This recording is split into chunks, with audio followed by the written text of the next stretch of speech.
මෙරට තුළ පවතින ඉහළ වෙරකියාව දඩමීමා කර ගනිමින් පිරමිඩ් ජාවාරම්කරුවන් මෙම උපක්‍රමය දියත් කර තිබෙනවා. ජනතාවගේ ජීවන තත්ත්වය ඉහළ නැංවීමට රැකියාවක් ලබා දෙන බව පවසා වෙළඳ ප්‍රචාරක කටයුතු සඳහා ජනතාව බඳවා ගනිමින් මෙම ආයතනය රට පුරා විවිධ ස්ථානවල ශාඛා විවෘත කර තිබුණා.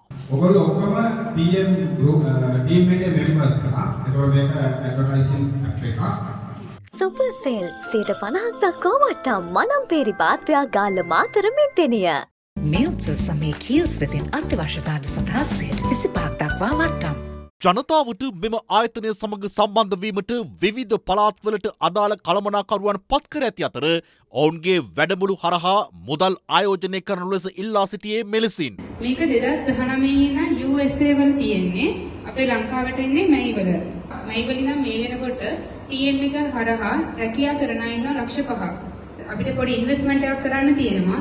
ඔයාලා මහන්සියලා වැඩ කරොත් ඔයාලට ඊට වඩා 10 ගුණයක් විතර ඉන්කම් එකක් මෙතනින් ගන්න පුළුවන්. ඒකේ මේ මාසේ දැනට ඉන්කම් එක තියෙනවා 1,75,180. ඔයාලට ඉන්නේ මැනේජර් මම. ඔයාලට ඕන දෙයකට මාව අල්ල ගන්න පුළුවන්. ලංකාවෙත් ඉන්නේ බෙල්ලෙන් අල්ල ගන්න පුළුවන්.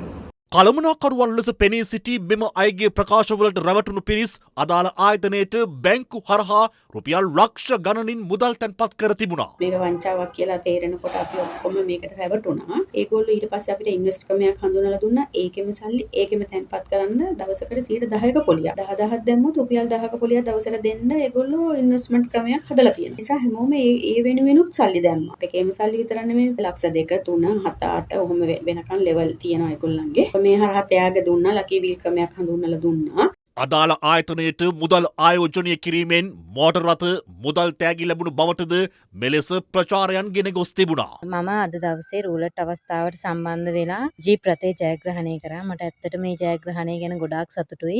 අද මට TM ආයතනින් ලිෆ්ට් එකක් හම්බුණා. ඒක විශාල මුදලකින් යුක්තව රන් මාලයක්. තමයි අද අතිවිශිෂ්ට ජයග්‍රහණයක් ලබා ගත්තා. ලකී බිල් කරගැනීම තුළින් ජීප් රථය දිනාගැනීමේ අවස්ථාව මට ලැබුණා. මොවුන් මෙලෙස පවසා කොතෙකුත් සිහින මැව්වත් පසුගිය සතියේ සිට අදාළ ආයතනයේ විසින් බදු ගෙවීම් සිදු කළ යුතු බව කියමින් අදාළ මෘදුකාංගයට පිවිසීම මුළුමනින්ම අවහිර කර තිබෙනවා. මෙම ආයතනයේ ඉහළ නිලධාරීන් ලෙස පෙනී සිටි කළමනාකරුවන්ද මේ වන විට අදාළ වංචාව සම්බන්ධයෙන් අපරාධ පරීක්ෂණ දෙපාර්තමේන්තුවට පැමිණිලි කිරීමට යොමුව ඇති බවයි හිරු CI එක්කල විමර්ශනයේදී හෙළි වූයේ.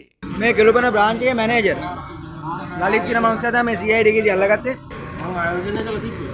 නිකම්ම සැකේ තුනක් මේ අනු විදියට මේක මේ බොරුවක් කරන්න කියලා අන්තිමව දැනගෙන තියෙන මම අහුවෙලා තියෙන්නේ. ඉතින් මම ඇතුළේ අපි හැමෝම අහුවෙලා තියෙනවා. අපරාධ පරීක්ෂණ දෙපාර්තමේන්තුවේ ෆයිල් එකක් හදලා තියෙනවා. මේ රාජකරුණට විරුද්ධව මෙතුමත් මේට මේක ඉදිරිපත් වෙන්න යන්නේ. මේ තියෙන්නේ රාජකරුණගේ ෆොටෝ දෙක. මම දැන්නේ මෙයානේ දන්නේ මේ අර ඉර්ලොබන බ්‍රාන්ච් එක මට ඔය දැක්ක නිසා මම මේ කියන්නේ. ඉතින් ඊට පස්සේ මේ දෙන රාජකරුණාවට දෙවපු මැසේජස් ටික ඒවට පසුගිය සතිය වන විට මෙම පිරමිඩ වංචාවට හසු වූ මෙරට බොහෝ පිරිසක් රුපියල් කෝටි ගණනක් අහිමි කරගෙන අවසන්. ඔවුන් මෙරට වගකිව යුතු බලධාරීන්ගෙන් ඉල්ලා සිටින්නේ මෙම වංචාවේ ප්‍රධානීන් මෙරටින් පිටවීමට පෙර ඔවුන්ට එරෙහිව නීතිය ක්‍රියාත්මක කරන ලෙසයි.